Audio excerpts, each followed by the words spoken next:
Philippines एक ऐसा country जहाँ पे होता है ईसाइयों का सबसे बड़ा त्योहार। आखिर क्यों यहाँ एक बॉक्सिंग मैच की वजह से पूरे कंट्री को शट डाउन कर दिया जाता है? तो आज फिलीपींस के 5 सबसे सरप्राइजिंग और इंटरेस्टिंग फैक्ट से बात करेंगे।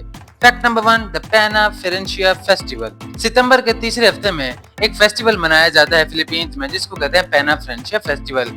बेसिकली इस दिन क्या होता है कि हजरत मरियम अलैहिस्सलाम का एक छोटा सा स्टैचू बनाया होता है और उन्होंने एक छोटा सा बच्चा उठाया हुआ है, यानी हजरत ईसा अलैहिस्सलाम। इस स्टैचू को एक चर्च से निकाला जाता है, समंदर में ले जाया जाता है और दोबारा से अब चर्च में वापस लाया जाता है। बेसिकली ईसाइयों ने सिर्फ एक ही काम करना होता है कि जब इसको निकाला जाता है तो उन्होंने किसी न किसी तरह करके इस तक पहुंचना होता है, इसको छूना होता है, और उनका ये कहना है कि इससे उनसे बदरूहें हट जाती हैं और उनकी किस्मत अच्छी हो जाती है। बेसिकली इस मुजस्मे को कश्ती के जरिए से समंदर की तरफ ले जाया जाता है और वहां पर 1000 और कश्तियां मौजूद होती हैं। उसके बाद जब ये सब हो जाता है तो दोबारा से उस मूर्ति को चर्च में जाके रख दिया जाता है और ये ईसाइयों का बहुत बड़ा त्योहार है। Fact number 2, जीपनीज। जीपनीज ऐसी गाड़ियां हैं जिनको फिलीपींस में खास तौर पर इस्तेमाल किया जाता है। बेसिकली बहुत ज्यादा रंगीन है और बहुत ही ज्यादा यूनिक है और इसको टैक्सी यानी कैब के तौर पर इस्तेमाल किया जाता है। लेकिन दोस्तों अगर आप इसे गौर से देखें तो ये कोई आम गाड़ियां नहीं है, बल्कि आर्म्ड कार्स हैं, यानी ये गाड़ियां फौजियों की गाड़ियां हैं। बात करते हैं इसकी हिस्ट्री की, तो वर्ल्ड वार 2 में जब अमेरिका फिलीपींस में था तो वहां पर ये कुछ आर्म्ड कार्स छोड़ के गया था। उसके बाद जब खत्म हुई तो ये कार्स फिलीपींस को ही मिल गई और उन्होंने इसको कलर किया और इसको सिंबलाइज किया और उसके बाद से ये फिलीपींस का एक बहुत बड़ा ट्रेडिशन बन गई। Fact number 3, the Manny Pacquiao effect. Manny Pacquiao Philippine का कौमी हीरो और दुनिया के बेस्ट बॉक्सर्स में से एक है।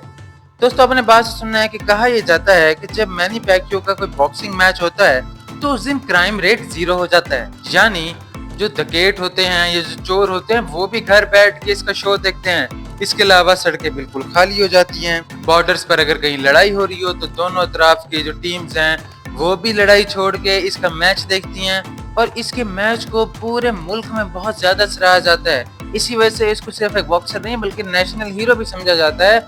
इन्होंने अपनी शोहरत की वजह से फायदा उठाया और बाद में ये सेनेटर बन गए। Fact number 4, the joyful elections. दोस्तों फिलीपीन इलेक्शंस के मामले में दुनिया से बिल्कुल हटके है। जिस तरह पाकिस्तान और बाकी मुल्कों में इलेक्शंस को बहुत ज्यादा सीरियस लिया जाता है, फिलीपींस में ऐसा बिल्कुल भी नहीं होता। अगर आपने 2 पार्टीज के दरमियान इलेक्शंस करवाने हैं तो जरूरी नहीं कि वोटिंग कराओ, उन दोनों के दरमियान बास्केटबॉल मैच होगा, जो जीतेगा वही हुकूमत करेगा। इस तरह भी हो सकता है कि अगर आप इसको ज्यादा खाना खिला देते हैं अवाम को तो वो पार्टी हुकूमत करेगी।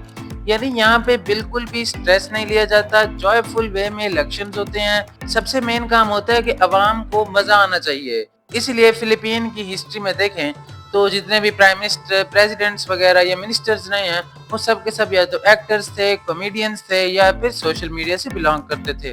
Fact number 5, the divorce is illegal. दोस्तों आपको बात सुन के हैरानी होगी कि फिलीपीन दुनिया का वाहिद मुल्क है जहां पर तलाक को नाजायज करार दिया गया, यानी इलीगल करार दिया गया है। एक और भी कंट्री है जहां पे तलाक को इलीगल करार दिया गया और वो है वेटिकन सिटी, लेकिन वो एक शहर से भी छोटा कंट्री है। लिहाजा इस तरह से भी कहा जाता है कि फिलीपीन वाहिद मुल्क है जहां पे डिवोर्स को इलीगल करार दिया गया है। तो दोस्तों ये थे दुनिया के बहुत इंटरेस्टिंग कंट्री फिलीपीन के चंद बहुत ही रेयर और शॉकिंग फैक्ट्स। नेक्स्ट वीडियो में मजीद कंट्रीज के फैक्ट्स के बारे में बताऊंगा। तब तक के लिए अल्लाह हाफिज।